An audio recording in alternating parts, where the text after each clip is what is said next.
zone is. Welcoming you all to the Africa CSO's Biodiversity Alliance Special Dialogue on the Spatial Protection Targets 30 by 30. I would like to thank Jean Harris and World Oceans for triggering this meeting and for asking for us to have a discussion around the idea. You all do know that the concept of spatial protection has always been with us as conservationists, but there is an opportunity with the Post-2020 Global Biodiversity Framework to revisit what that could mean for us. In the very first zero draft, there was a proposition that was put in the text. In the second, in the 0.5 draft, that proposition seemed to have been firmed up a bit more at 30% by 30%. There are strong arguments for it, and we want to hear those rationale and arguments around the 30 by 30 proposition that has been made.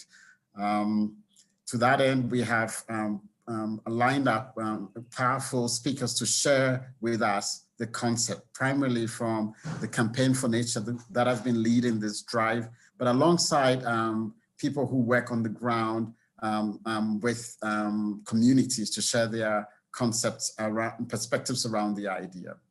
But in addition to hearing the perspectives for the spatial protection targets, we also want to hear alternative perspectives.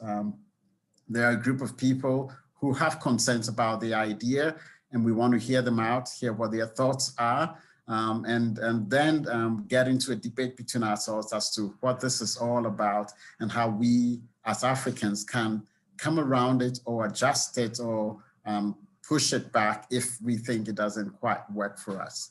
But for today, there are no decisions. What we are doing here is basically just to hear perspectives, and we may follow this up with a series of other dialogues to get us closer towards a common position. And with that, I will just go through briefly what we can expect for the day.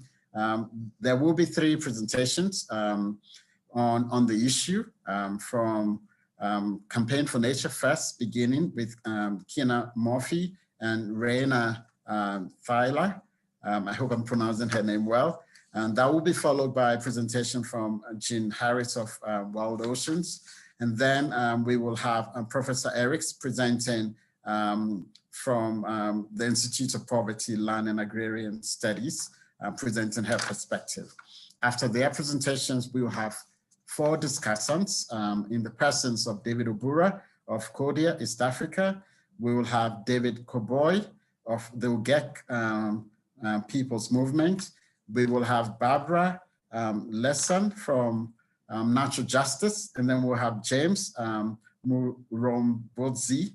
I'm sorry, I'm not pronouncing your last name well, from UNICA, present their perspectives as well. Then we will open up for questions and answers that we will take from the chat box. So if you have any questions, please put them in the chat box, and you can direct your questions to the presenters as well. So for instance, if you want Professor Isaacs to answer to an issue that concerns you, put the question down and say to Professor Isaacs, and we'll send that question directly to her to respond to. So with that, I will call upon our first presenters from Campaign for Nature, Kina Murphy and Raina, to go ahead and present. Over to you, Kina.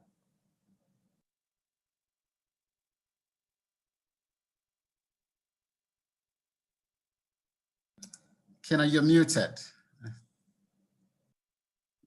Sorry about that.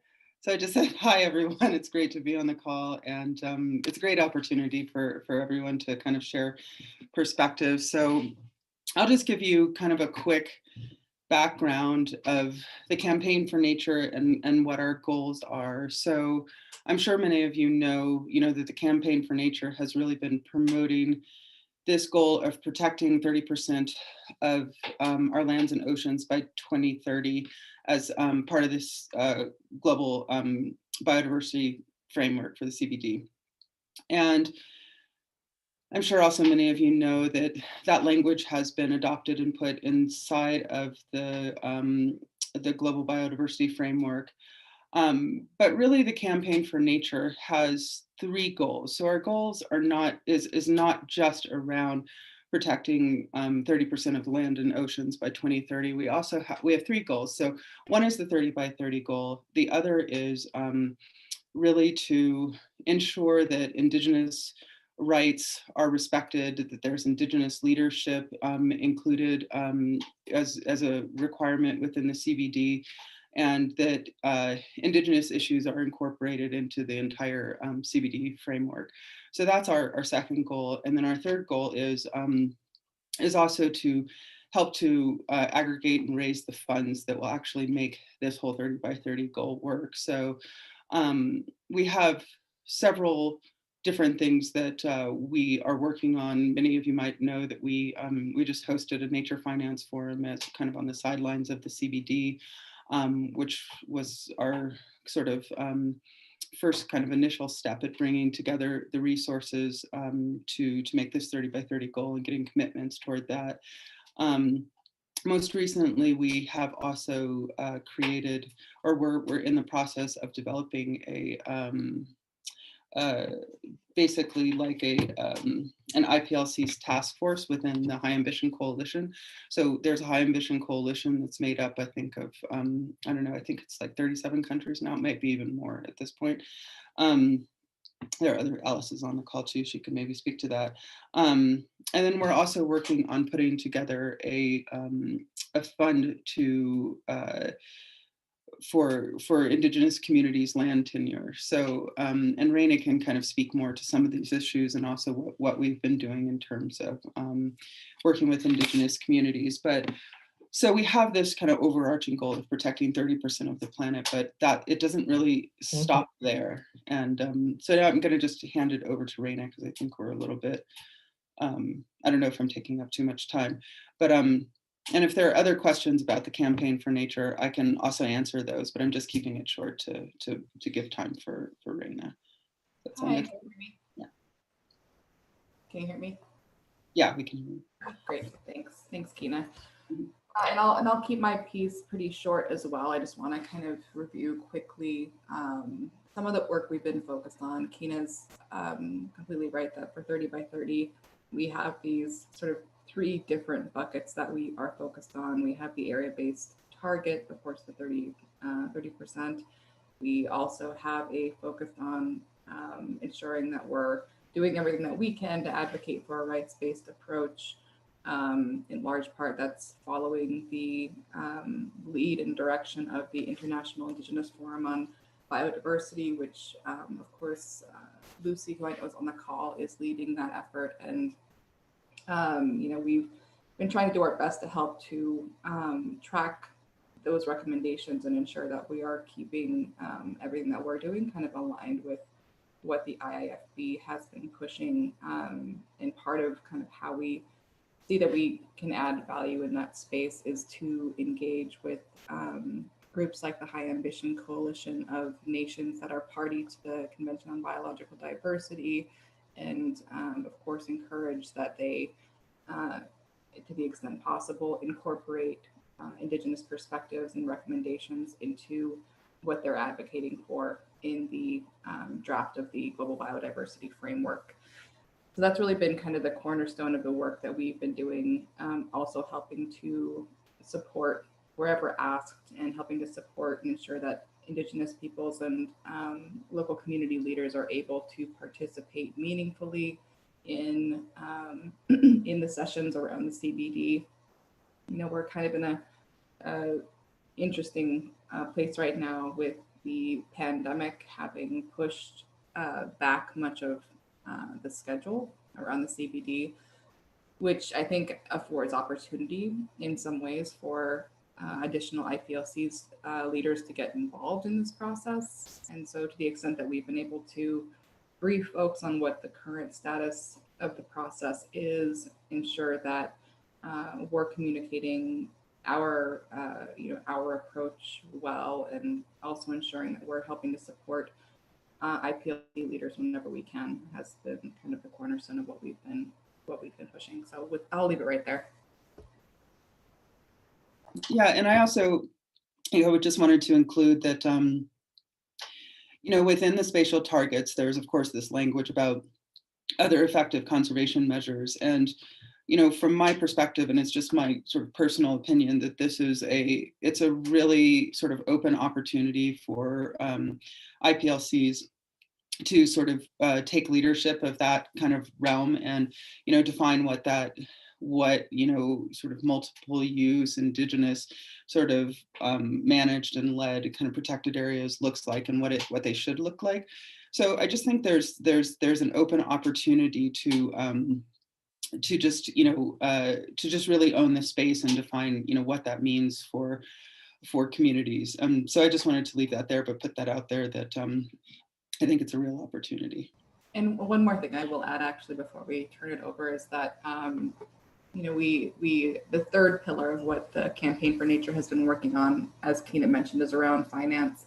And so we do want to ensure that as we're having these conversations around finance mechanisms to help to achieve the goals of the Global Biodiversity Framework, that there is also financing set aside for Indigenous land tenure programs, and to help ensure that the parties to the convention are respecting the rights of Indigenous peoples and ensuring that a rights-based approach is a significant part of the approach ultimately when this is being implemented. And Alice is also on the call from the Campaign for Nature. I don't know if you want to say anything, Alice. I'm not trying to put you on the spot, but if we left anything out that you think. No need at all. Thank you, guys.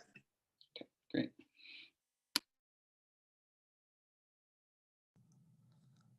Still have time, by the way.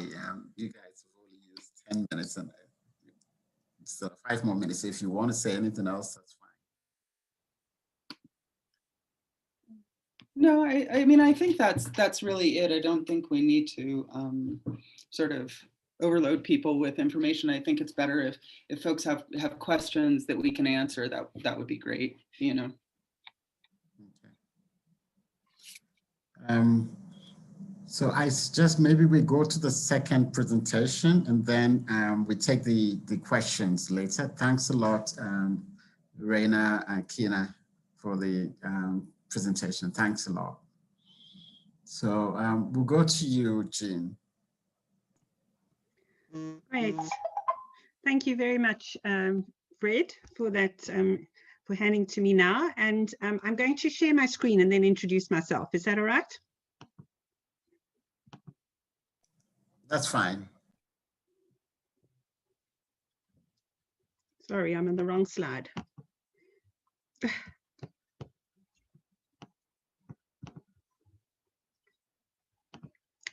Hi, everybody. It's great to be here with you for this dialogue.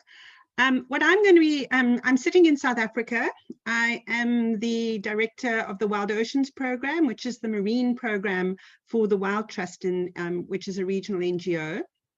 And what I'm going to speak into, and I'm going to take an ocean perspective because that's where my center is. But I think many of just to provide the perspectives and the discussion to focus it in a little bit. So what I'd like to be looking at here is when we're talking about a global target of 30 by 30, why do we think it's necessary? Where should it be? And how the heck are we going to achieve it, particularly in Africa? So going through those 3 steps really through this talk is why do we need the increased spatial protection? And I'm not only focusing on science, although I'm a marine scientist, but the economics and social. So we know that many of these things would translate to the terrestrial, but up to 50% of protein in our food comes from the sea, and it's actually increasing. Half of our oxygen is generated by oceans, and climate is regulated. But to continue to deliver these ecosystem services, we know that we need the natural system to be healthy. And the reality that we live in at the moment is the oceans are seriously in trouble.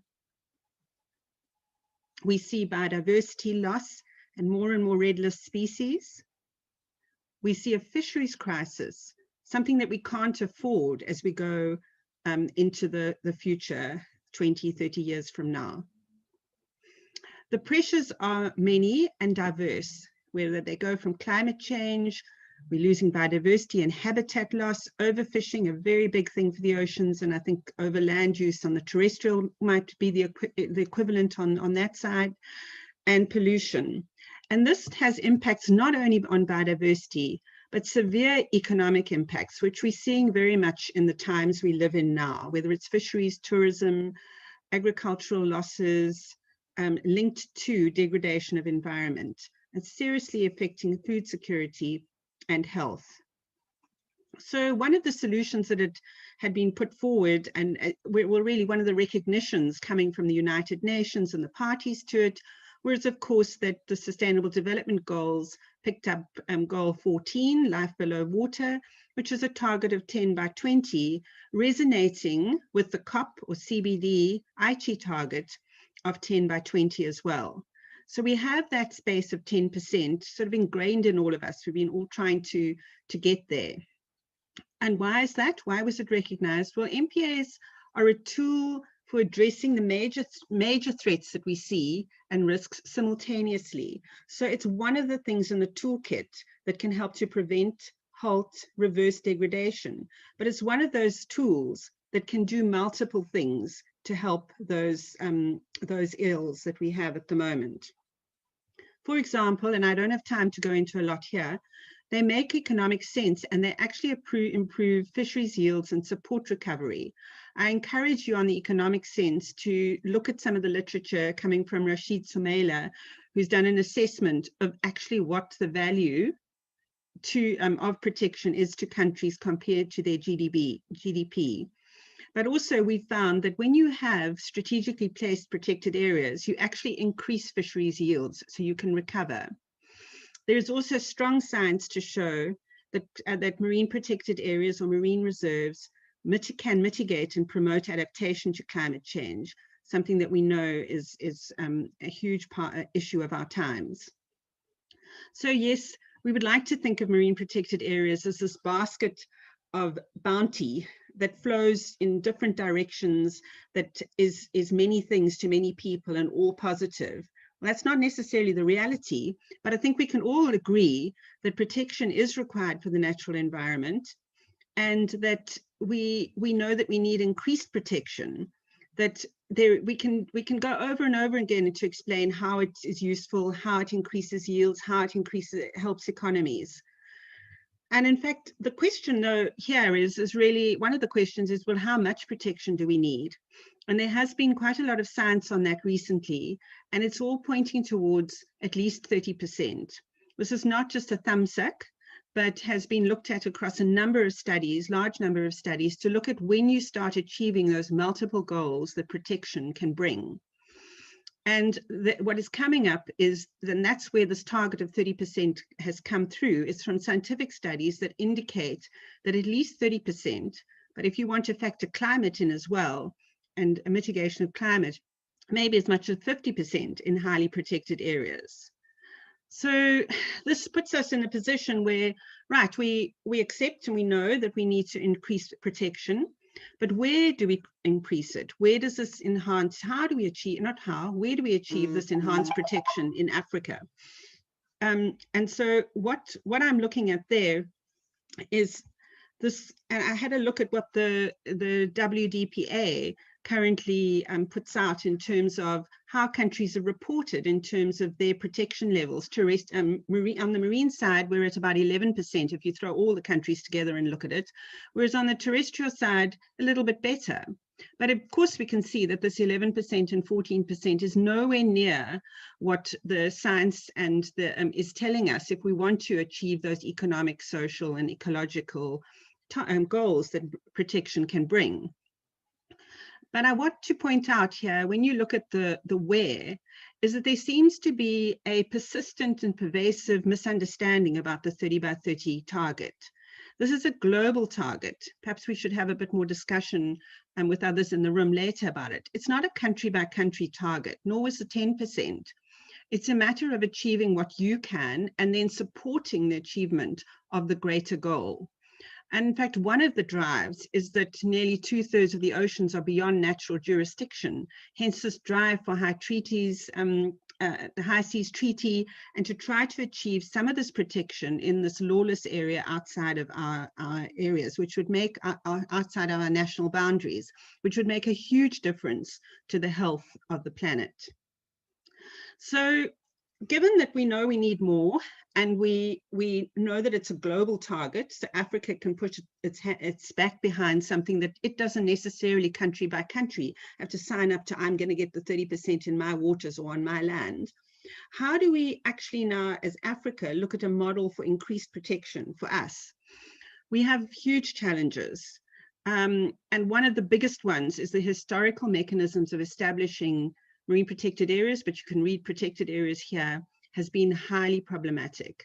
It's a very difficult thing to start this dialogue with communities who have been moved out of areas and where lack of justice has prevailed during the production. And so we need to do things differently. We really need to do things differently. Secondly, we are facing very serious governance and maritime security challenges, low government capacity and resources, diminishing for marine protected areas. So often it's quite hard to argue that, you know, the approaches used in the past, often very top down, will work, because people say, but it's a marine protected area, but it's a papered park. So that's another challenge and a resistance to some of it. But I want to talk here, we know about the economic and social bind we sit in Africa. We have a legacy of colonization that we're dealing with. We have very weak economies in most of the countries, very large indebtedness, and that lends vulnerability to predatory practices from other, you know, nations, and corruption, particularly foreign nations. We have very high poverty indices. Climate change is prevalent in the disasters that we're receiving, and a very high dependence on direct use of natural resources. This makes it hard as well to ask people to engage in, as what is the concern of giving up land or giving up ocean for a short while, even if it's going to give you long-term benefits. And then possibly the elephant that's always in the room when I'm in meetings, particularly when I'm in meetings with government, is the industrial activities that are happening offshore that are not necessarily, and very often, not helping local Africans, and essentially allowing an imbalance in terms of and an unhealthiness in our resources that are felt by local people due to these activities. So given these challenges, how do we achieve advanced protection in Africa? And for me, we shouldn't throw the baby out with the bathwater. We do want our continent to be thriving and resilient and sustainable. But how do we get, and we know that advancing protection would help that if it was done in the right way. So what are the solutions? And for me, it's that we need to move in a direction where we choose the solutions as Africans within this framework. We know of advanced protection. And so I hope this slide isn't, you can't say it gently, you can't sugarcoat it, because I feel like we need to take control of the conversation and shape solutions that work for Africa. We need to embrace a global achievement of the needed spatial protection. We also need to push back a little bit, that developed countries do their lion's share of lifting targets and working with us. And I know there's a lot of initiatives trying to do that, but are we driving that agenda? Are we in the middle of that, or are we seeing ourselves as victims and responding to it? And then we need to craft and promote mechanisms that work for Africa to achieve protection, that will then retain the sustainability of our natural assets for Africa's people. And if we do that, I think we can deal with a lot of the concerns people have that increased protection is actually just a veiled land grab, or it's going to plunder the resources. And I think that if we craft and promote the mechanisms that we think will work through spatial protection, then we will have made a huge step in the right direction. So it's already been mentioned, but one of the things that Africa is actually really good at the moment and is building up steam around is community-based conservation. And we have a lot of initiatives that we could build on and strengthen through this process. So here, I think one of the things that we're talking about is recognizing, so this is the WCPA document here on area-based conservation, other effective area-based conservation measures. And, you know, I think it's very interesting to just note that locally managed marine areas are very much a homegrown product that are showing quite a lot of success in Africa. They're training courses that we're running through in many places, and this shows you how many are cropping out that are actually starting to emerge across the continent. Secondly, although this comes with slight reservation, is I think that we need to also start to steer this blue economy, and particularly from the CSO perspective, because one of the things we do need to make sure this is done is marine spatial planning, but it has to be done with a lot of integrity and a lot of consultation. And we need to, and it's seen by many of our governments as underpinning the blue economy, if you can get the MSP in place. But what we need to make sure is that we're not heading towards an ocean economy where sustainability isn't at the root of it, but we're not allowing ocean economy strategies and MSP initiatives to essentially just to be furthering the large industrial cynical activities that sometimes come into our waters and onto our continent. So I think for me, my closing message is the science is strong that we need to heal our planet, land or sea, that we need to increase the spatial protection. That is something that we need to strive to do, and not because of the past and how it's been done in the past, become victims where we try to throw it out and then shoot ourselves in the foot and end up with end up into a degradation rather than a healing path. And I think what we need to be doing now is focusing on the how. How should we do that to increase spatial targets in a way that suits us in Africa and that can bring the outcomes that we desire? Thank you. Thanks a lot, Jean. You ended very powerfully on the fact that the science is strong. What we need today is to focus on the how, because protection is necessary if we want to heal our planet. Thanks a lot for that powerful rendition. I will now call upon Professor Isaacs to share her perspective as well. Thank you very much.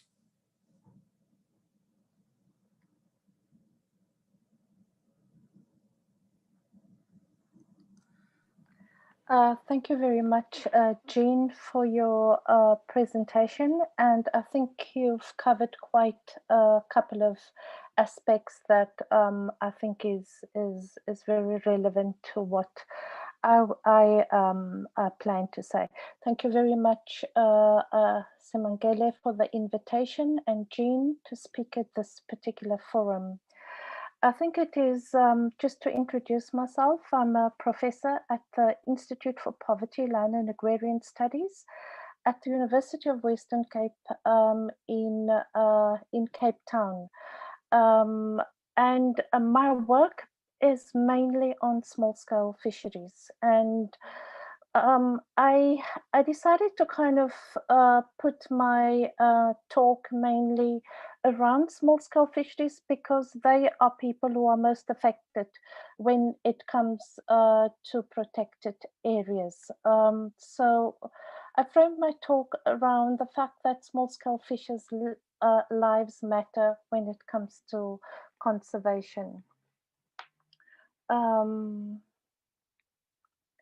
Okay, yes, arrow. So I have 3 points that I want to make in this presentation. I'd like to highlight the importance of this particular sector, the challenges they are facing, and some of the challenges Jean has mentioned already, and trying to come to how can we then reimagine, but also disrupt the issue around conservation, because I don't think that conservation is something that we can just accept, blindly as a concept. Small-scale fisheries is basically a kind of a report that I led with my colleague in Tanzania, Polo Nyango, and also my other colleague, Shehu Akintula in Nigeria. And we basically look at the scope of small-scale fisheries and the extent, the importance of this particular sector on the continent, and to what extent you find small-scale fisheries in each of the coastal states around the country, the importance of small-scale fisheries. Now, all small-scale fisheries, I have to be upfront, they are not indigenous. People are migrating either from areas where there are civil conflict to the coast, or from one area to the other area where there are access to food or access to livelihood. So there's a lot of migratory patterns around this particular sector on the continent. I would agree with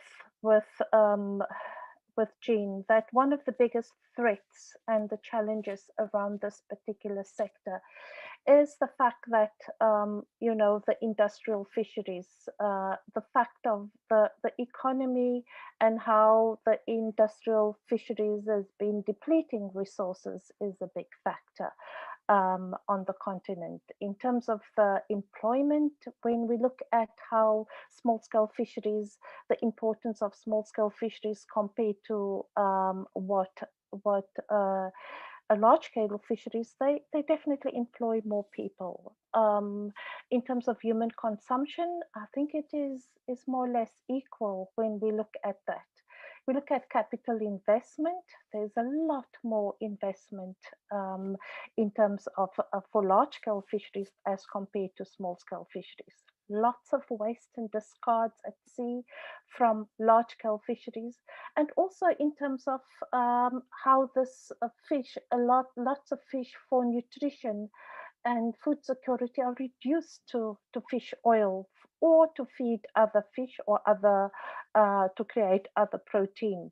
In terms of the fuel consumption, one could see that small-scale fisheries is definitely less fuel, and also the kind in terms of the tons that are landed.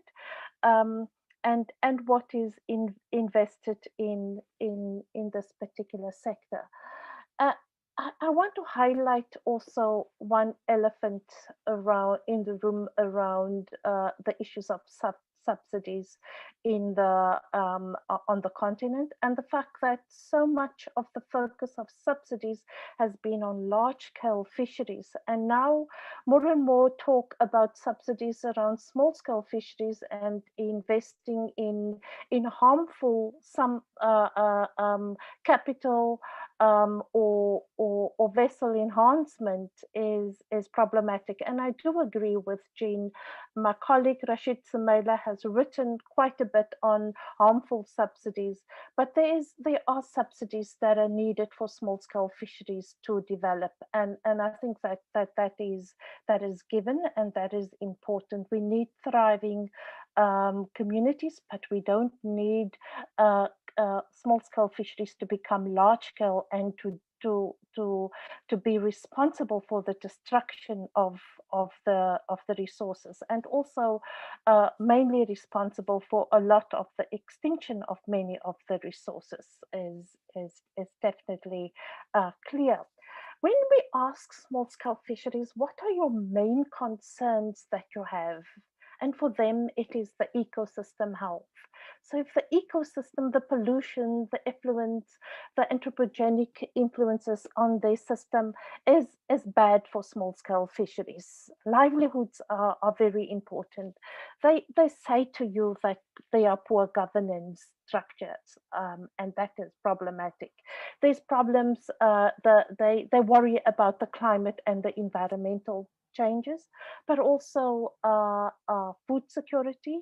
They particularly also concern of their access, their rights, their social justice, the fact that they are forced to remove off land to make space for marine protected areas, and at the same time see that when marine protected areas are declared, these areas are often come with tourism, an elite form of tourism, and not necessarily benefiting small-scale fisheries. So there has been a lot of failures also when it comes to the model that has been practiced around marine protected areas and tourism.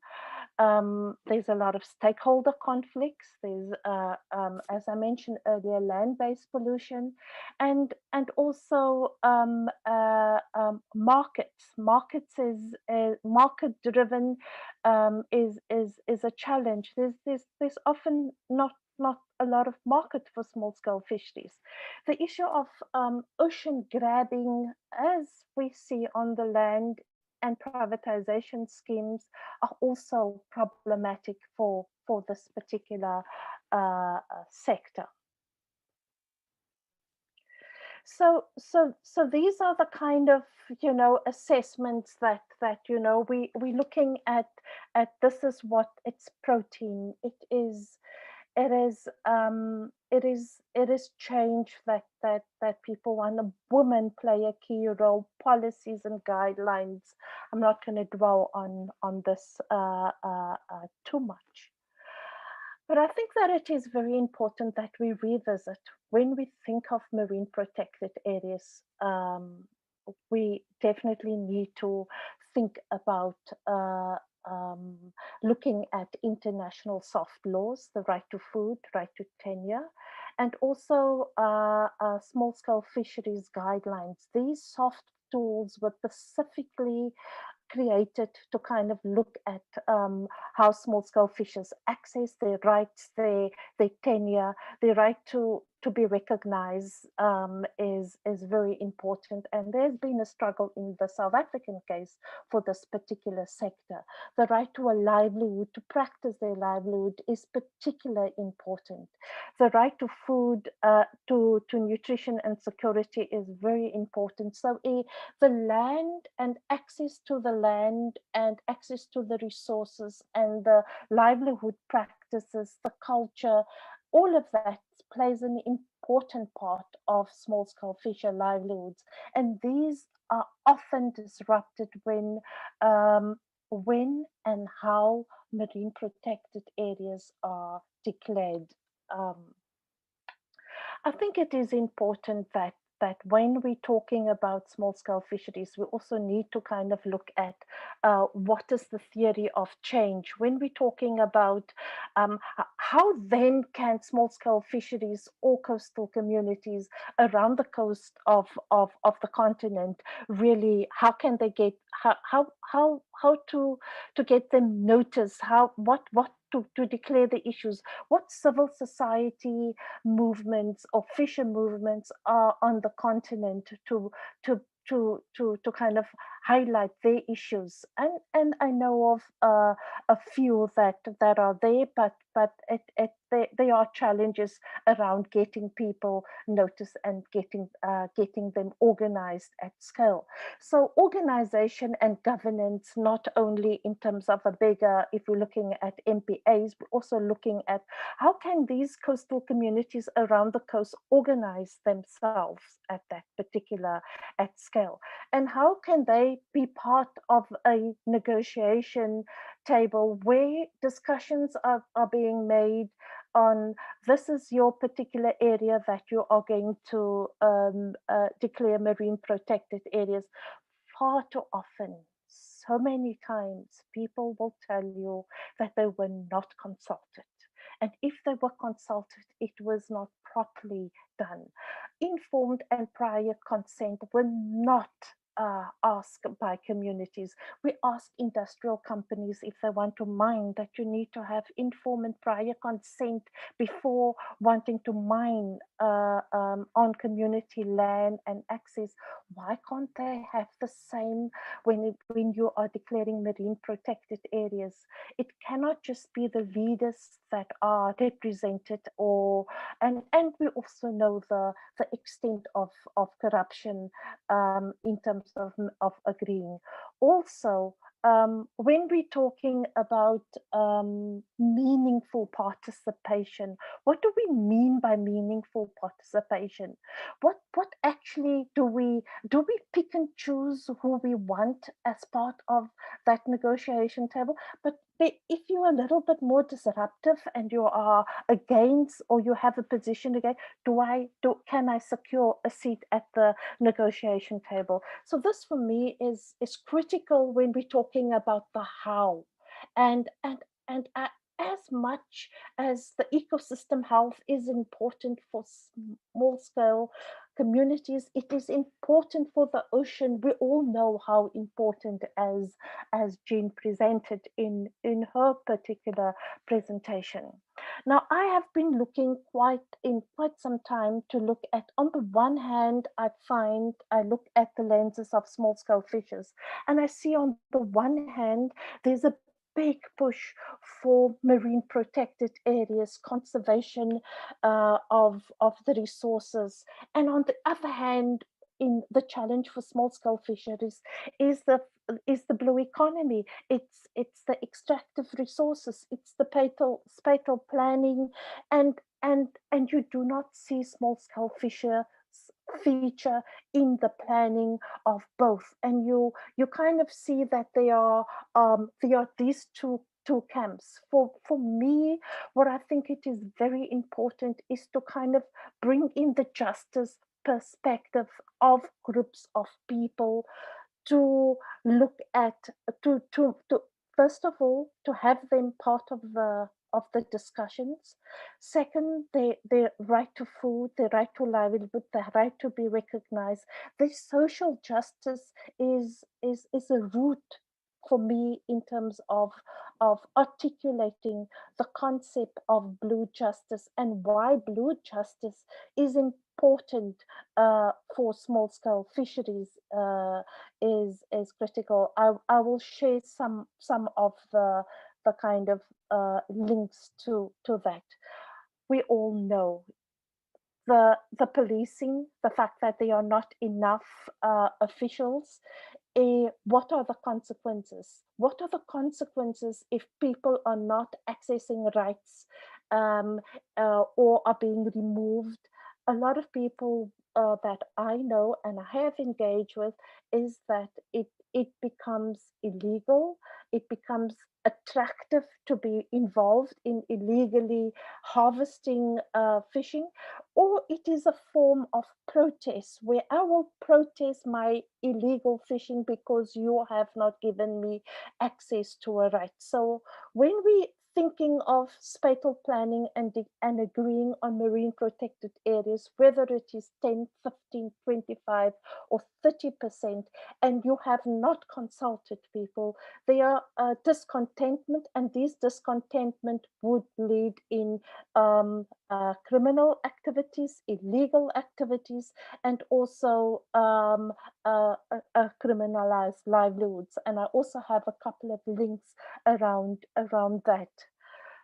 So what then? I think it is very important, and I've been part of this particular group to look at, to bring the blue justice into what we call convivial conservation. And convivial conservation is based on two foundational long-term principles. It is important to let nature flourish more freely and to let people be part of nature.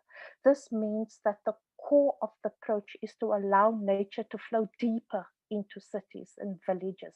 And we've seen this with the pandemic. We've seen how nature has come into our cities.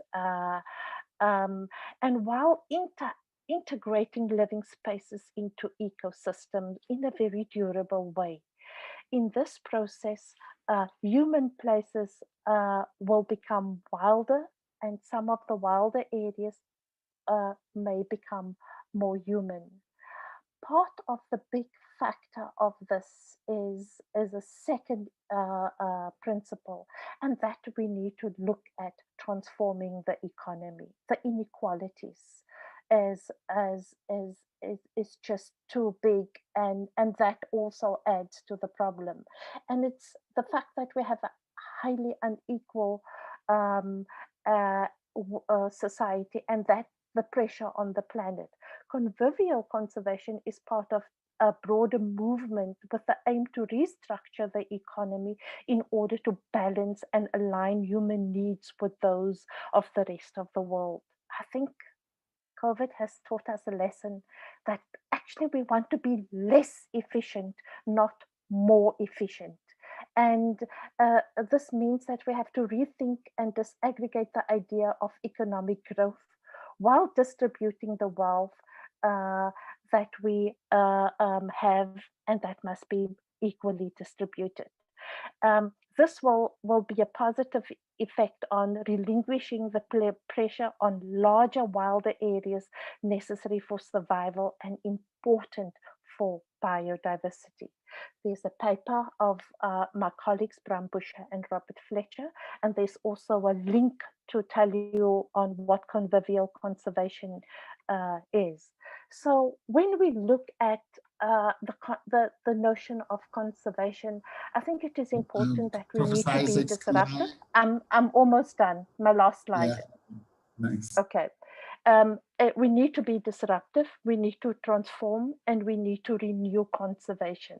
We cannot practice the same conservation that we've practiced all the time on the continent, to exclude people and to militarize people to keep them out of it. We need research and training. We need to have network and technology, and we need to disrupt and reimagine how financial flows go towards conservation. And it is important that we must remember that it is justice and community action that is key, and that means policy advocacy and training. So that would be my last point. Thank you very much. Sorry I took so long. Thank you very much, Professor Isaacs, and thanks a lot for this powerful rendition. Key messages there. It's how do we engage communities in protection? How do we bring nature to communities rather than segregating or dividing ourselves between nature and conservation? And I like your last point around nature justice and the role of communities in decision making. So thanks a lot for that powerful rendition. We will now sort of turn between questions and the discussants, but because I have asked people to prepare to share their views, I think we'll go directly to those views. I like the discussions that are taking place in the chat box, and I will encourage speakers to begin to respond to those discussions even in writing as they come back and forth. In the meantime, maybe we'll go straight to David Obura to share briefly on his views as well. Over to you, Dr. Obura.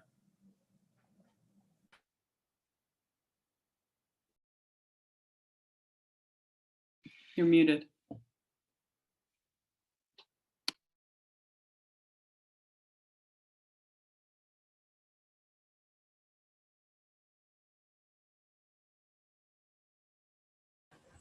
Okay, thank you very much. Sorry about that. I hope you can hear me and see the presentation. Well, first I'd like to say these are two extraordinary talks. David, can I suggest you turn on the presentation, full presentation mode? Because it's difficult to see it. Thank you. So, I was going to ask for that. Full screen. Okay, hopefully this is right. I think the benefit of coming in now as I am is that the two previous talks, I agree with everything that both Jean Harris and Miniba Isaacs have said, and so I don't really have to introduce a perspective on either the need for nature to flourish and regenerate, or for the need for people's rights and people's engagement to be full in what we strive to achieve in Africa. So I will try and weave my way through a couple of slides just to try and point out how I think we can try and do this and have an African perspective in making this happen. So I was part of this. My name is David Obura. I'm a coral reef biologist working in Mombasa in Kenya with Cordio East Africa. And as part of this Earth Commission workship that published a paper in Science just recently on the need for ambitious goals for biodiversity and sustainability. And this is partially in response to the call for, single apex targets for the next CBD goals, and partially for the need for real science synthesis. And what I will focus on is the incorporation in the ecosystem domain of a strong focus not only on natural spaces, but on managed or working ecosystems, and on the importance of a strong focus on nature's contributions to people or ecosystem services. And these fall under Objective 2 or Goal B or Goal 2 of the upcoming biodiversity framework.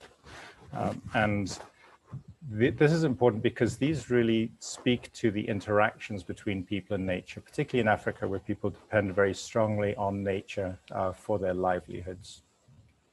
From a marine perspective, I just want to highlight a couple of things that are really important for this word protection. What is under protection needs to address the 3 goals in the framework. So biodiversity conservation, but also sustainable use and access and equity, as we've already heard in the last presentation.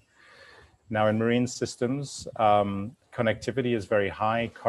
Currents flow, and animals and species and plants move much more freely than on land. And spillover out of protected areas into resource use areas really relates to how people benefit from natural and intact ecosystems very directly, whether it's through catching fish, but then also on a much broader scale globally through things like carbon sequestration. It speaks to the importance of a healthy ecosystems for all that we rely on.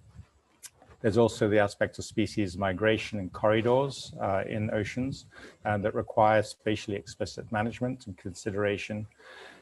And this also means that the health of systems within protected areas is profoundly affected by what happens outside of the protected areas. So what happens in the other 90% or the other 70% as it may be with a 30% target.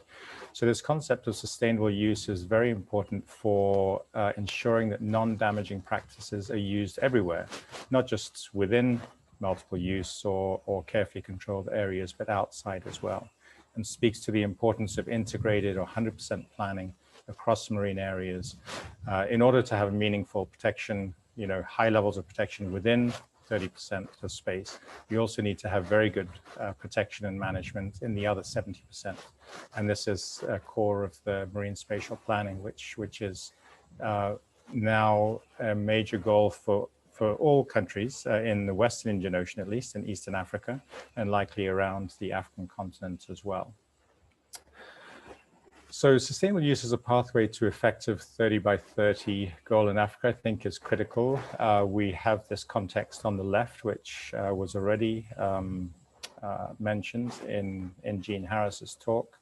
And we really need to deal with these 3 aspects. So who has access and jurisdiction, who has control? What effective conservation measures are there that can be applied? And I don't like the use of this other because it implies that they're perhaps not as good as protected areas or the classical ones. We really need to consider, no-take zones, wilderness areas, local and co-management areas, community ownership of the space that they use, sustainable use management. I think the role of impact assessment for controlling industry and science-based targets for companies and cities, which are becoming a big focus of research right now in the Earth Commission and other entities globally, to reduce impacts to 0 and even to get to net positive impacts, and the potential for the high seas. And so moving from spatial planning to 100% of areas I've mentioned before. In my last slide, and this presentation will be available to anybody, I've just given a hypothetical example of what could happen in Kenya, where I am, to try and extend from the current situation where full protection for coral reefs alone is essentially at 4% right now. If you include reserves, which have partial protection, that goes up to about 23%. And so there's a gap to 30% that could be met by locally managed marine areas, assuming that management in the reserves does meet the criteria of these OECMs. And it may not, of course.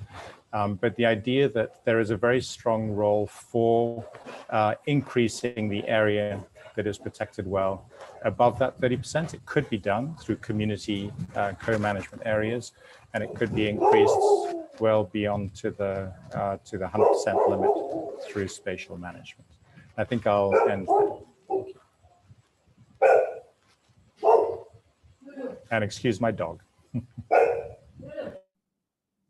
Thank you very much, David. I think I'll move on quickly to the next discussant, Daniel Komboi. And sorry for pronouncing your name perhaps not right, and also referring to you as David, but you are Daniel Komboi, and I appreciate your presence here. Please share with us your thoughts.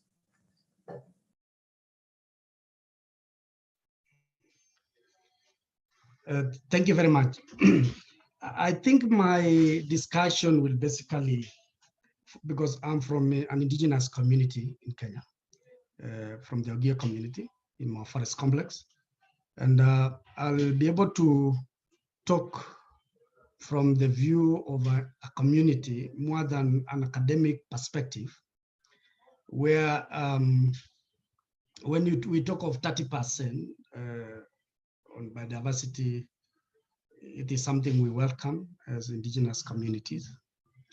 But as we do that, we are concerned about the variables of what make up the 30% and how did you arrive at the 30%? Because the community will ask you, what do you mean by 30% and how do you arrive at the 30%?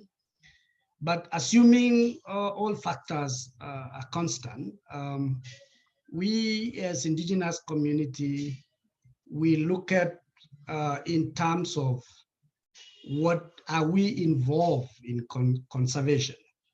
Are we part of conservation? And are we having the ability to negotiate for the 30%? I've had people about access to the biodiversity. I think what happens is that the communities feel great when they are involved in management and in benefit sharing as far as biodiversity is concerned. And the moment this is not really put across well, it will be a good paper to discuss, but it will be only good and it will make impact when indigenous peoples and local communities are involved. And having been working with the International Indigenous Forum Biodiversity, I think it is our call that it has been our call that we have full involvement in consultation. And of course, the issue of FPIC is critical.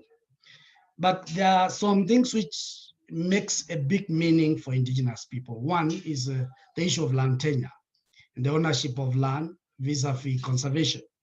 Because most indigenous peoples, as we are talking, are struggling with ownership of land and land tenure and territories. And as we talk of conservation, there's always been issues of challenges related to ownership and ownership as well as conservation, where communities feel this is their territories, but the states feel these are protected area.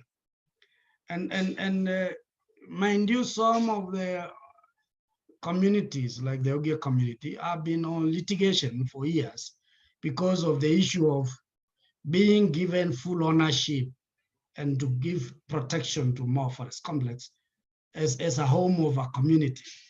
But here, the government is looking at it as a protected area where these communities are not given or even consulted. And sometimes it has caused a lot of evictions, it has caused a lot of sufferings among the communities.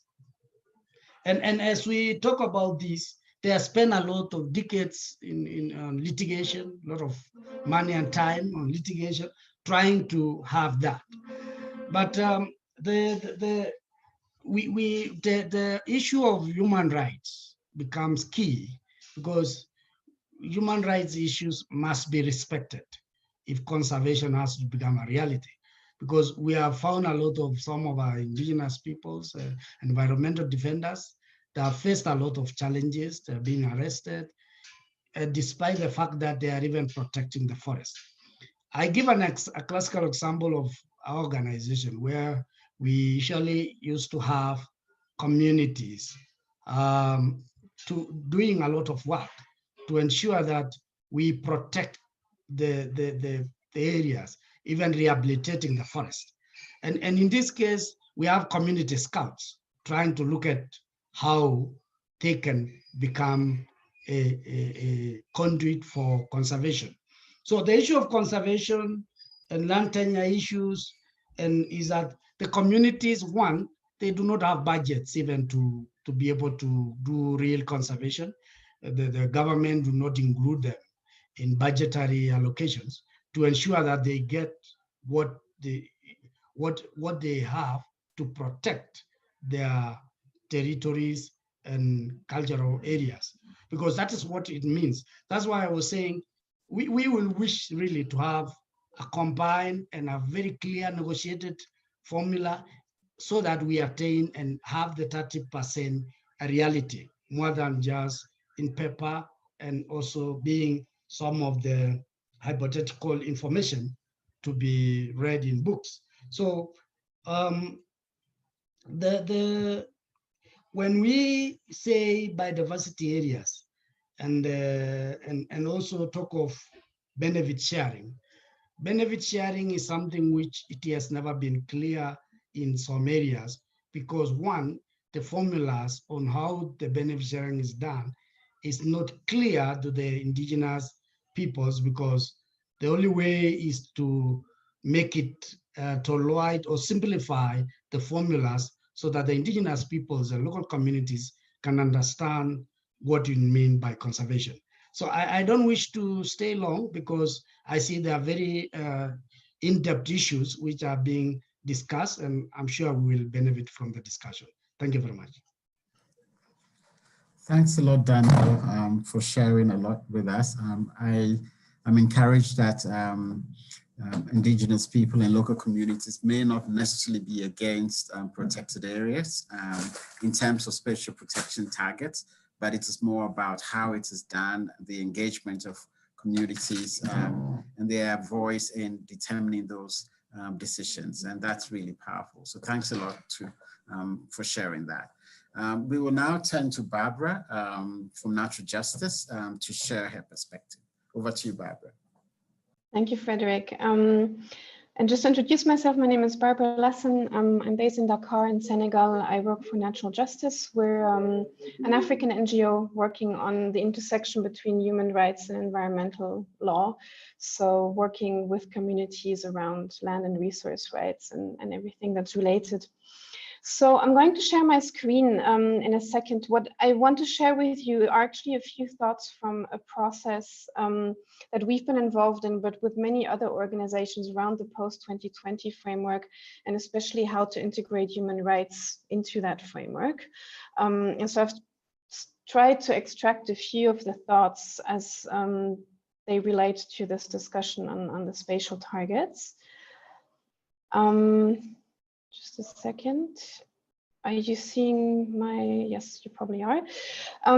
So I don't need to go into this too much. A few thoughts of what came out of IFPES, but I think the people on this call are very well aware of some of the conclusions that came out of there in terms of the importance of indigenous peoples and local communities as custodians of biodiversity and of the threats they face. So I won't actually waste time going into this so much. So one of the things we've been discussing with this process, so there was a workshop early this year in Chiang Mai in Thailand looking at human rights and how to integrate them in the post-2020 framework. And some of the things that came out were discussions around we really need this paradigm shift in how we do conservation. And it's not really happening at a pace that we would like to see. And even when you look at the zero draft of the GBF, there are still a lot of gaps in there. So basically, what does it mean to look at a paradigm shift in conservation? These are just a very few thoughts. One of the things is to obviously recognize indigenous peoples and local communities as strategic allies for conservation. And this would include, indeed, redirecting conservation finance also to the initiatives of indigenous peoples and local communities. And when you look at existing protected areas or are at perhaps future protected areas under these spatial targets, one of the key things is to, across the board, incorporate equity in how protected areas are managed and governed, and to incorporate rights-based approaches. And this includes taking measures against human rights violations. As we know, unfortunately, and especially here in the region, these are still happening across the board in existing protected areas.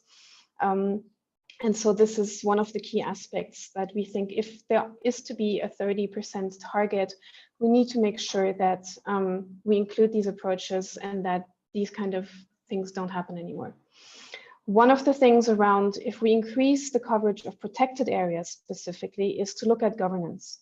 I don't know if you're familiar with the IUCN sort of governance types, basically looking at the fact that protected areas can be governed, yes, by state bodies, but they can also be governed by private bodies, private protected areas, but they can also be governed by indigenous peoples, by local communities, and that there should be across the board a recognition of these different types of governance. And where we've got protected areas where there is a lack of equity, a lack of transparency, etc., that there should be assessing and reforming of the governance models of these existing protected areas. Because as somebody was mentioning in the chat, how can we argue for expansion of protected areas if a lot of things are still going wrong in the existing ones? And then finally, finding innovative approaches to collaboration with indigenous peoples and local communities. And this includes harnessing traditional knowledge, harnessing customary management practice, cultural values, all the things that custodians of biodiversity have used for hundreds of years to preserve biodiversity in their territories, and that often, unfortunately, still are being undervalued and underutilized in existing protected areas. And so this is a little bit around when you look at protected areas, existing one and future ones. But some of the points that were brought up in terms of beyond protected areas also in those discussions were and this has been mentioned several times today, is to secure collective land tenure and resource rights of indigenous peoples and local communities. Honestly, if there was one thing that I would like to get into this global biodiversity framework, it would be that, because this will be the game changer. This will be what will make all these ambitions come true, I personally believe. Beyond the land and resource rights, it's to officially and recognize indigenous and community conserved areas. So areas that are being conserved by indigenous peoples and local communities, to strengthen the recognition of those. And this includes, and this is very important, to really recognize the local governance system that have kept these alive, or that the ones that communities are putting in place now to conserve their resources. Because our work has shown that even where there are so-called community conserved areas designated by the state, often if you take away the authority of decision-making, if you take away the governance of those areas from the custodians, usually they degenerate and usually they don't yield the same benefits anymore for communities. Another point is we've talked about OECM several times today as one of these new opportunities to open the concept of conservation. And indeed, there's a lot of potential there.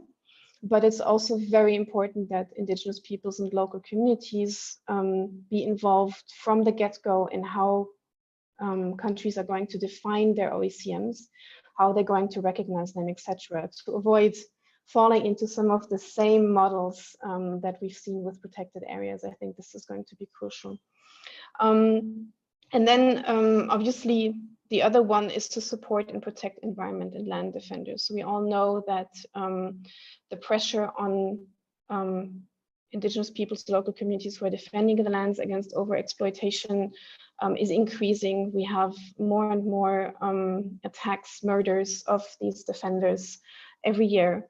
And there needs to be more done to protect them and to support their communities and the organizations that stand with them so that they can do this very important work. And finally, again, and this is harking back also to one of the presentations, I mean, one of the underlying drivers, and this is when you look at IPBES, it also becomes clear, is clearly the current development path. Defenders are at the front line of preserving often resources against over exploitation, be it mining infrastructure, things like that. So when you look at the landscape, when you look beyond protected areas, one of the most important things to do perhaps is to improve safeguards around these type of development projects, improve participation in environmental impact assessments, and take FPIC seriously as far as the territories of indigenous peoples are concerned. And so I just want to finish with this, and this is just food for thought, and it's by no means everything that came out of this discussion that we had around human rights in the framework, but when you look at the spatial framework, the way of spatial target, the way it's defined now, to us at minimum, there should be a reference to equity in there. There used to be one in the Aichi targets. So definitely this notion of equity needs to be in that target. There should be a strong reference somewhere, either under the spatial one or elsewhere, for the recognition and strengthening of the territories of indigenous peoples and local communities, reference to land tenure. And there should be a strengthening of human rights across the framework, just to make sure that even if we go for the 30-30, there's an underpinning sort of enabling, that there are the enabling conditions to make this expansion equitable and to make sure that indigenous peoples, local communities are involved in it from the get-go. So I'll leave it there, owing to the time. Stopping the sharing, yes. Thank you, Frederick. I hope that wasn't too rushed, but I look forward to the discussion if there's any questions. Thanks. Thank you very much, Barbara. Those are powerful ideas. I like your focus on the one point of securing collective land tenure rights and resource rights for indigenous people and communities. I think that's really powerful. Thanks a lot. We'll move on quickly now to James. James, please share your perspective. Yeah, thank you. Thank you, Frederick. Firstly, to introduce myself, I'm James Murombedzi, and I'm the head of the African Climate Policy Center at the UN Economic Commission for Africa. So obviously at ACPC, we see the extinction crisis and the climate emergency as being interlinked, essentially two sides of the same coin. Colleagues who have spoken before me have made some very pertinent and insightful observations regarding the challenges facing conservation. But I want to bring in a different perspective. And my starting point here is the analysis that was done by Cali Polanyi many years ago, in 1949 to be precise, in his book, The Great Transformation, where he was analyzing the responses of capital to crises. This was just after the Second World War, and the biggest crisis, of course, was one of accumulation, which is a crisis that continues to this day. And one of the observations that Cali Polanyi made about the behavior of capital was that, in fact, as accumulation opportunities became limited in existing production systems, capital tended to expand by creating new commodities. By 1949, those new commodities existed essentially in nature. Today, those new commodities are being created in the atmosphere. However, the basis of capital accumulation, got challenged, and capital looked for new forms and new places and new spaces for investment. And those new spaces were, of course, through the commodification of nature. Commodification itself creates a new structural contradictions, including subjecting nature to, as well as social relations, to market mechanisms, and also leading to the dominations by elites, which create the inequalities that we have already heard about. Now, the paradox here is that protected areas themselves are actually attempts to limit the expansion of capital into specific physical spaces. Although many different justifications are given for the creation of protected areas, the main response is actually to stop capital expansion into specific geographies. And this creates, of course, new challenges, such as we heard, for instance, about the tensions between artisanal fisheries and industrial fisheries that Moniba talked so eloquently about. An additional paradox is that protected areas themselves very quickly become commodities. They are commodified spaces, in the sense that they are spaces to which access is restricted to elites who can afford to access them in different ways. For instance, by having access to or owning sports utility vehicles, 4x4 vehicles, having the capacity to pay entrance fees, to pay for accommodation in those protected areas, and so on. And the justification that is typically given is that, in fact, this is in order to raise funding to maintain management of those protected areas. And you can actually see this very clearly if you look at the status of conservation within protected areas. So, to use the example of South Africa, for instance, there are very few protected areas that are actually profitable. And these protected areas provide funding for the national agency to manage other less profitable protected areas. But the long-term result is that those less profitable protected areas also begin to lose biodiversity because of management inefficiencies. And the example is stuck in many other countries across the continent. Regarding the actual status of biodiversity, as we noted, the biggest threat to biodiversity is in fact our food system, industrialized agriculture, and the way in which it operates at its multiple levels of value. This also includes movements of populations out of spaces, expansion of types of cultivation, livestock rearing, and so on, into different landscapes, which all of them result in biodiversity loss on unprecedented scales. Now, we have noted that formal protected areas are problematic at various levels and for various reasons. We have heard that they are expropriatory, they are fragmented, they don't represent complete ecosystems, they are based on a myth of a pristine status of biodiversity, they are militarized, and so on. There are many different reasons which make protected areas problematic. But the real issue, and this comes to the question of the justification for this expansion of protected areas, is that perhaps the environmental and conservation movement are focusing on environment when in fact the real challenge is to look at what is happening in terms of the production system, and particularly in terms of the food system, global food system. And that unless we have changes in that global food system, and unless we can control the expansion of capital into nature, then eventually we are going to realize that the 30 by 30 is still inadequate because biodiversity continues to be degraded. And we will need to go beyond the 30 by 30 and so on until eventually there is no conservation to speak of.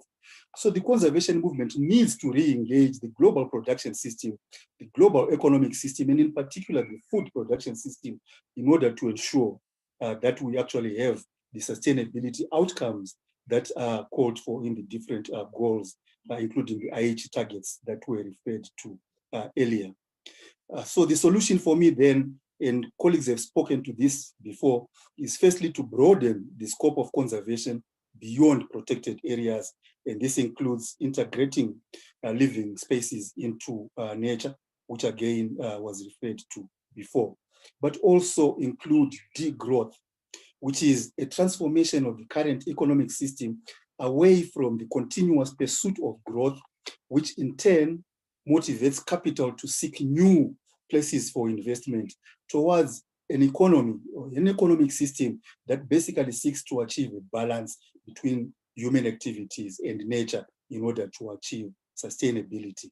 I'll stop there. Thank you very much. James, I'm so glad we brought you on this platform. You've brought an interesting perspective that we haven't heard as powerfully as you have rendered it. So thanks a lot for bringing the economic perspective, which really focuses on degrowth and ways in which we can enhance conservation through living spaces. Thanks a lot for those renditions. Now we have 8 more minutes. It's very little time and there's been a lot going on in the chat box. I'm actually struggling to keep up with it. But in the interest of time, I'm going to ask our speakers to provide reflections on what the 3 key speakers Kina, Raina, Jean, and Isaac, to provide some reflections. And I would give guidance to some of those reflections. There is a lot out there in the chat box around other effective conservation measures, the integrating and the mainstreaming of it within the text of the Global Biodiversity Framework. It comes as an afterthought. So how can that be mainstreamed and made stronger? The second relates to financing in many ways, talking about the fact that we have lots of protected areas already that are not effective. And there I would ask Kina or Raina to talk to the issue of the project around financing of protected areas. What are your plans from the Campaign for Nature to really scale up financing in ways that are commensurate to the ambitions that you're seeking? And then thirdly, there's a whole discussion today around the rights of people, the engagement of people in the decision-making processes, and protection of livelihoods and access rights. Here again, I'll come to perhaps Raina to talk about what the Campaign for Nature is doing in that respect. And then lastly, and I'm not sure who would talk to that, and maybe perhaps Professor Isaac can talk to that. This last point raised by Jim, but I also noted Khalid raised that issue. The real problem, it's not that of protection per se, it is our consumption and production patterns. And yet we are not addressing that head on as we should, because that's what is driving the loss and degradation of nature to a large extent. And not diminishing the need for protection, but how do we put the issue of consumption and production and the change of our economic system at the heart of what we are doing? And perhaps Professor Isaac can talk briefly to that. So maybe Jean, you talk to the other effective conservation measures, Raina and Kina to talk about finance and the rights of people. And then we'll have Professor Isaacs talk briefly to the economic model that we currently have and how that can be changed. Over to you. I suggest that Kina and Raina starts first, and fairly very brief, please. This is Raina. I can start us off here, and the finance effort is in a pretty early stage at this point. I think it's something that needs to be worked with the groups like the IIFB and IPLC leadership, but kind of in this early stage of talking about who will be financing the implementation of the Global Biodiversity Framework.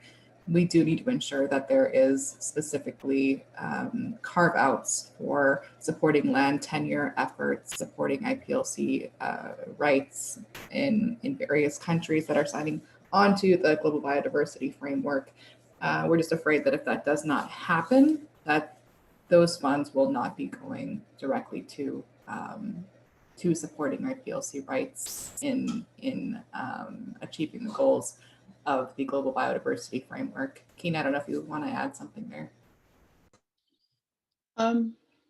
No, I mean, I think that sort of says it. I mean, I think that though we can hope that you know, the funds are aggregated and put together for these efforts, but I think that there's just a need to elevate these issues in a constructive way that compels, you know, the large funders to really see the issue and redirect funding. And I think that we spend a lot of time, you know, talking about what the issues are, you know, and what the problems are, rather than coming up with really constructive solutions to some of these issues. So I think, you know, when it comes to funding, I think that, you know, one thing that could be done is that, you know, we can put together some sort of you know, list of goals or a plan or a model for how these things can be done more effectively,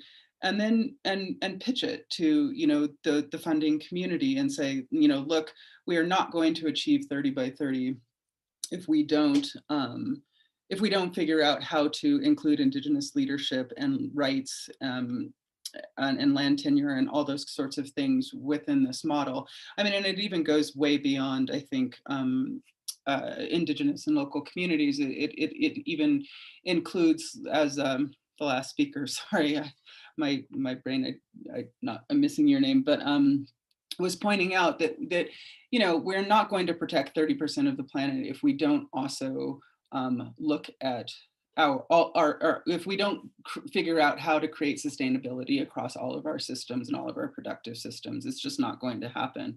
And so we really have to define the space of other effective conservation measures. And I don't like the name either, but I think that, but somebody needs to, or a group of us needs to come together and really define that space and you know, and figure out the model so that we can carve out a way forward and inspire those big funding agencies to put money into that. You know, I don't think we're going to do much with our sort of traditional protected area system as it is. Even expanding it, I don't think we're going to be successful. So anyway, I know that's not much about funding, but maybe Alice has something to say. Alice is also on the call. Just to add, and hi everybody, that there is a push currently to try to secure from key donors 30% of their climate budgets towards nature. And I think that is potentially, considering the reduction in ODA and the concerns, I'm just talking specifically about donor funding here, as opposed to philanthropists or other forms of finance. I think that might be our best chance from which to secure increased funding. Thanks, Alice. Jean, can you kindly talk to the concept of the other effective conservation measures? Thank you, Fred. Yeah, go ahead. Yeah, thank you, Fred. So, wow, it's been an interesting discussion, and I kind of feel like we might need a follow-up. You know, what's been encouraging discussing this is that the need for protection, increased protection is implicit. Everybody in their presentations and their comments have talked to that. And again, it's in the how. And so I think Africa can lead on the OECMs. We have like really productive examples of how it can be done that haven't been properly supported. As Modiba says, you know, there isn't that support for those kinds of things from government, whereas actually they should be mainstreamed. So I think what we want to be looking at is OECMs and those kinds of models being mainstreamed. But I agree completely with you, Kina, we need to get another catchy name for them because OECMs doesn't do it. And so they always seem to be pushed on the side, something other, as David said. So I'm very encouraged by this conversation. I think Africa does have the solutions and we can lead in a way. And really we need to be looking at who drives these processes. And we need to pitch in and actually drive the process for ourselves so that it goes in the right direction, because I think that's the solution for us. Sorry, I'm not very coherent, but that's my thoughts on this. Thank you very much, Jane. And then Professor Isaacs, if you can talk to the concept of disruption and addressing the issues from a production and consumption perspective. Yeah, I think that James Murumbete was spot on in saying that if we are not going to deal with the capital uh, flows and the economy and the commodification and accumulation of all of that, and even put a price on nature, uh, means that people's livelihoods, people's life access resources are at risk. And it is more and more at risk because you find that on the one hand, conservation, and on the other hand, the blue economy. And the blue economy is all about more growth. And if you look every day on TV, have your growth gone up or have your growth gone down? And to kind of really look at slowing life down, maybe pandemics is one way of getting us there, but a degrowth is definitely an important part of that. And I do think that I just want to come back to the financial flows. There's a lot of talk about the universal basic income grant. Are we talking about a conservation basic income grant for people who have been dispossessed of rights and access and livelihoods? So I'm not talking about little money. I'm talking about the big money flows that needs to go to communities to articulate their rights, to participate fully in processes and in governance, and to have a seat at the negotiation table. But this cannot be an absent of the big land grabs, the ocean grabs, the production system, and how we eat and how we consume is not. So I think we shouldn't see conservation as only of in isolation of protecting the resources. It is a much bigger issue, and it deals with the political economy issues and so too the political ecology issue. I've been hearing, Jean, that people are speaking more and more of not protected but promoted areas. Is also have I've heard, and I will end there. Thank you. Thank you very much. Very engaging and interesting take on conservation. Thank you very, very much, Professor Isaac. This has been a really constructive, very insightful and informative session we've all had here. Lots of ideas around protection, the compelling case for us to heal this planet it's been made. The issue is not about that. The issue is about how do we make that happen?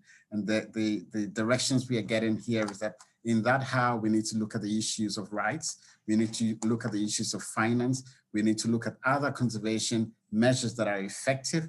And we certainly should not just be looking at protection from an environmental perspective, but we should also be looking at the production systems and consumption patterns that underpin most of the destruction that we have today. So lots of ideas. And I would also echo Jean that we should follow this up. There are ideas here that I think we need to dig deeper in. Kina's point around we need to organize ourselves in terms of how we approach financing. It's a big one that we should pick up. And then the whole idea around what really is in that bucket of effective conservation measures. What will a disruptive system look like going forward? Because disruption, it's important. And I will end on the note that we should never waste a good crisis, as Winston Churchill once said. We have a crisis on our hand. This crisis can be the way in which we can propel ourselves forward in a new direction. So together, let's look at ways in which we can take conservation to people in ways that matter to them and in ways that truly address the challenges we face today. With that, I will again want to thank the panelists. Thanks a lot, Jean, for calling for this meeting, and thanks Campaign for Nature for your presentations, and we'd like to continue working with you, Kina, Reina, and Alice, and the rest of the team, Masha. I'd also like to thank the presenters, Professor Isaacs, for your powerful rendition, and the discussants, Daniel, David, James, and Barbara. thanks a lot for today. I will end here now. We're about 6 minutes past the time, and so we'll allow you all to go back to your work and business. Have a lovely evening or a lovely day, depending on where you all are. Thank you very much. Thank you. Bye. Thank you, Frederick. Bye.